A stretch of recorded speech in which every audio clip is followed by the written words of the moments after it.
All right, today we're going over our partner stretching for our glute adductor muscles, also known as your groin muscles. So again, just a reminder, anytime we're doing partner stretching, communication is going to be the most important part because your partner is going to be the one kind of feeling the stretch. So you don't want to go too deep or too hard, really just communicate well.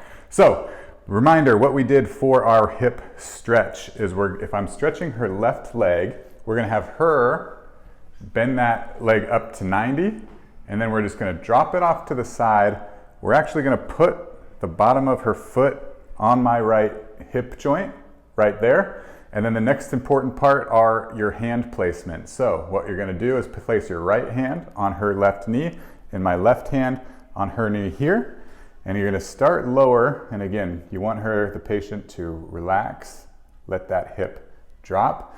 And then to get into the position, with her foot on your hip right here, all you're going to do is kind of lunge into that position. You can see I'm kind of bringing her whole leg up into this flexed position. And again, I'm holding contact on her right leg. The other thing, if you wanted a little extra stretch here on the knee, is just to press that knee out. And again, always communicating, just seeing where that stretch is. If you wanted a little bit more stretch, it's either coming further up that way or pressing more on the hand that way.